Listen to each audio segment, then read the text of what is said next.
I just wrapped up my first year monetized on YouTube.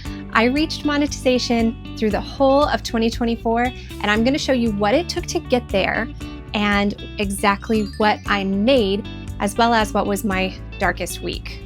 If you stick around to the end, I'll tell you what my #1 metric is that I'm following to really measure growth in 2025, because that's changed.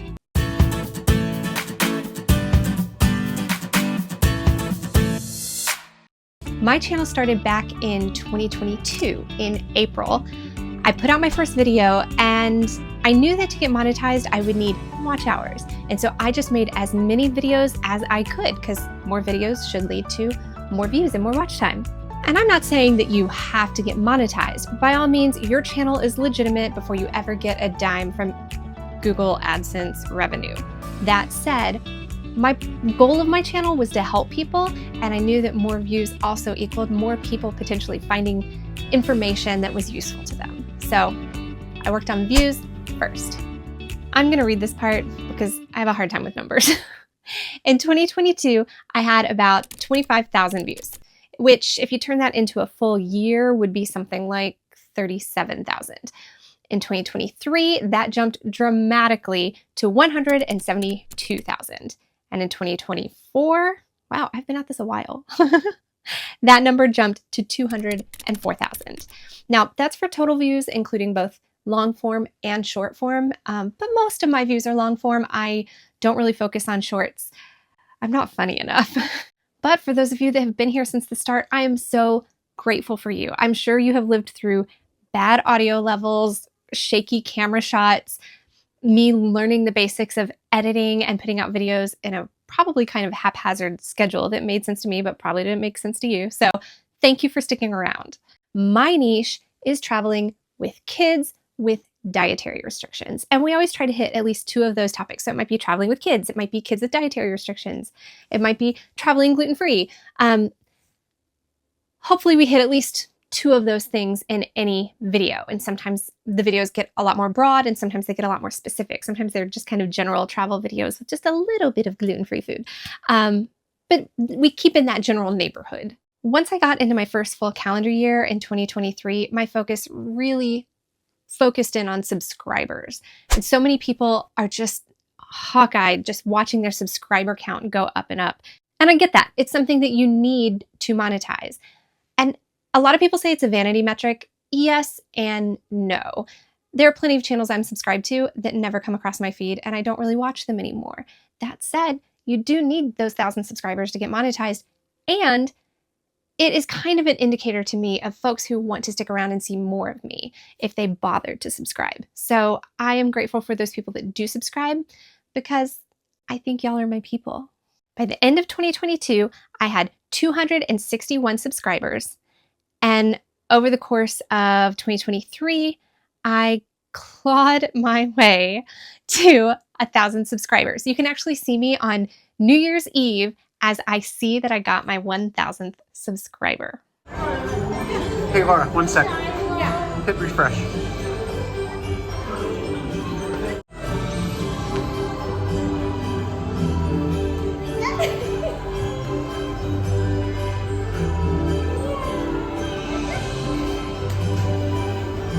And so in 2024, I did it. I got monetized and I had everything lined up to get my first check from Google AdSense that very first month.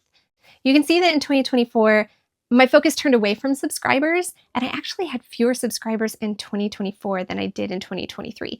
But part of that is because of the dark week. Now, this week fell the week of December 22nd. So we made it all the way through almost the whole year. And then something weird happened where a huge chunk of subscribers disappeared. I knew that in earlier days I had seen some weird jumps in my subscriber count. I had seen a couple times that it seemed like subscribers were almost coming in on schedule. And I thought, this is weird. Are these bots? Is YouTube going to find them and scrub them out of here? Because I'm not interested in a subscriber count loaded with bots. But that day came.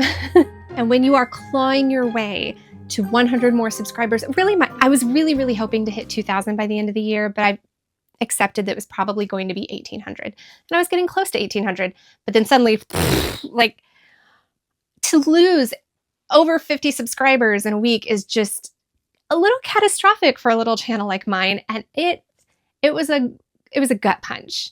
Thankfully, things have been really healthy since, and we're growing back, and I'm just getting to 1,800 subscribers now. So it only took me really January to make up for that, but it hurt.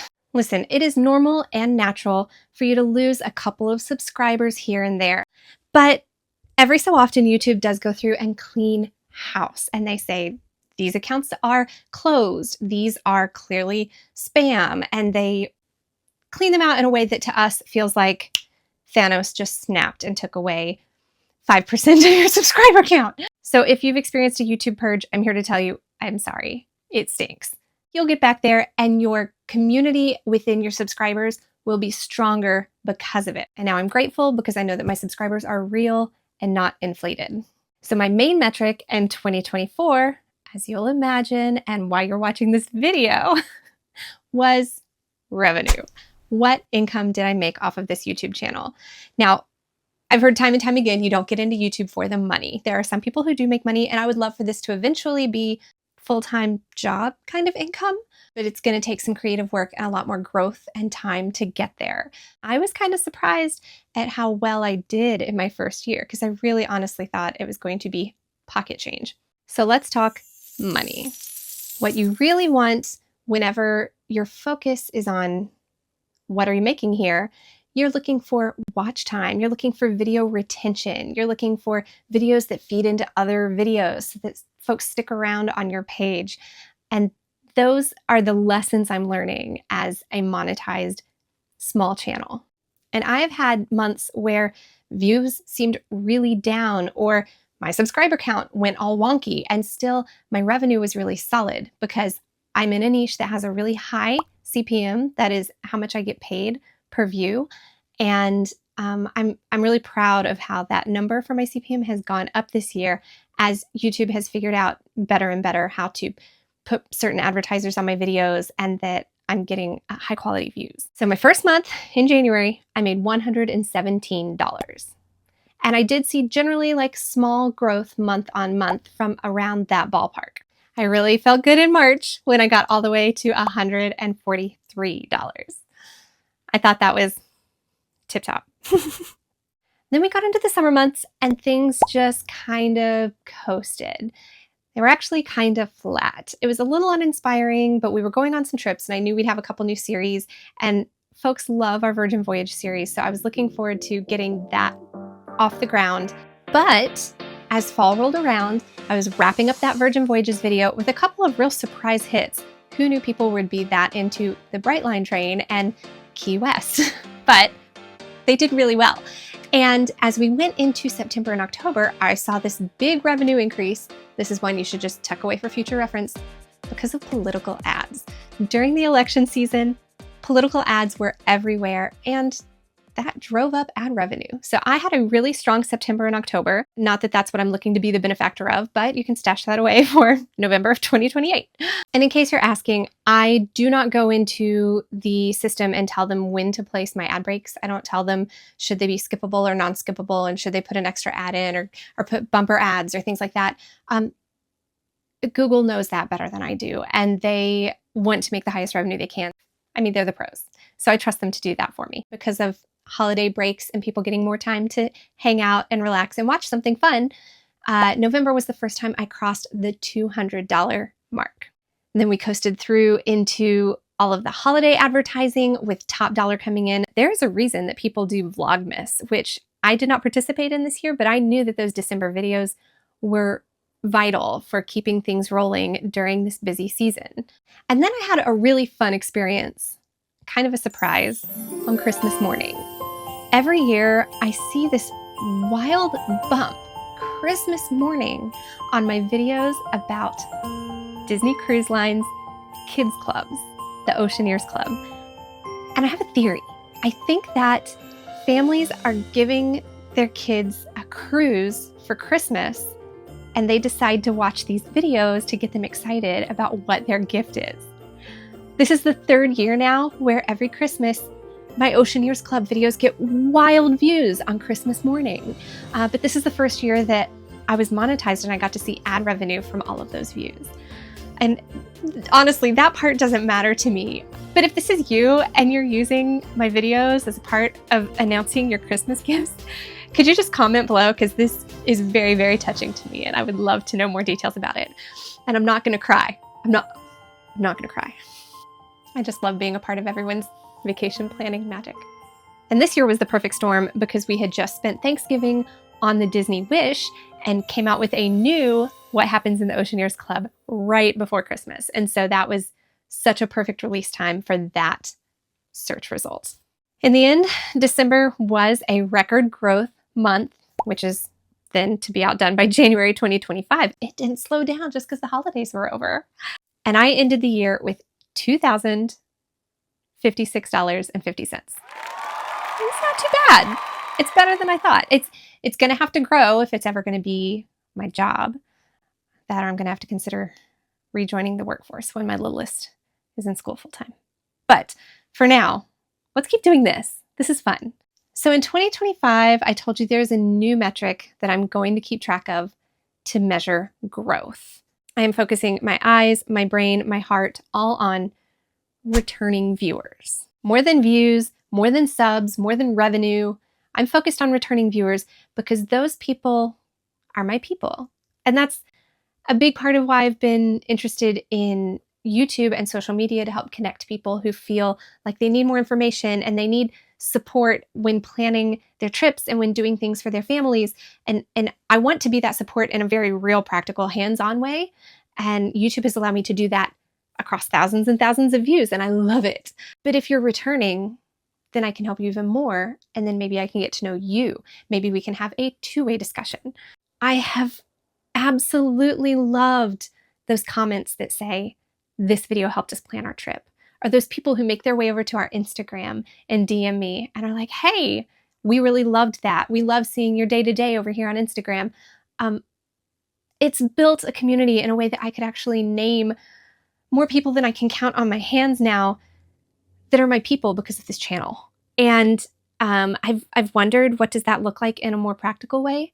In a way that I can talk to you, but then you can talk to me and you can help me and you can help the other viewers and we can all support each other, whether that would be in a Facebook group or a private Instagram or some kind of subscription, some kind of Patreon. I'm still trying to figure out what that looks like. For now, I am acutely aware that all of this has been built and worked on for 3 years and is not a platform that I own.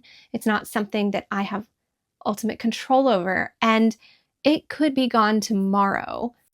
We have learned recently by seeing how creators on other platforms worried that their entire cumulative work of years was going to be gone overnight. And because of that, I am going to ask a little favor.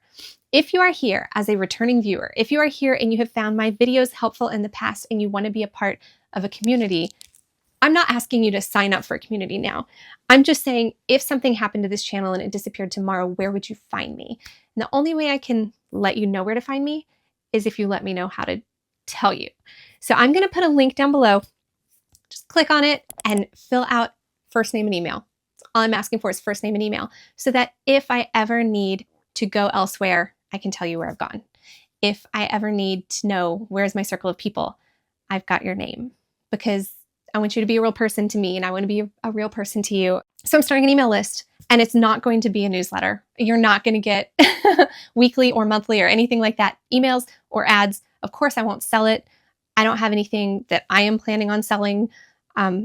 If I grow some kind of network, some sort of platform to host a community on, I may email you to let you know that that exists, and that is it. I am not looking to start spamming your inbox. I'm too busy editing videos, but I would hate to lose you. So if you don't mind sending me your email, I will keep it carefully, and it would mean so much to me to know that you're one of my people. I know that these voices deserve to be part of a community, so you don't feel like you're alone in the wilderness. And I can help tell you how to take the Brightline train to Miami. I can tell you where to get the best croissant in Paris.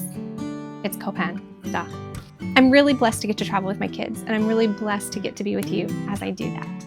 But I'm gonna do my best to make those even funner, even better, because this year we repeatedly impacted the lives of 1,817 people. We had that many returning viewers. That should not be higher than my number of subscribers. If you come back and you see a video a second time, go ahead and subscribe. You may want to watch a third video. But my goal in 2025 is to get that number up to 3,000 returning viewers. Come on, my people. Can we do it? We can do it. And I look forward to seeing you here this time next year to tell you how it went. See you next time, travelers.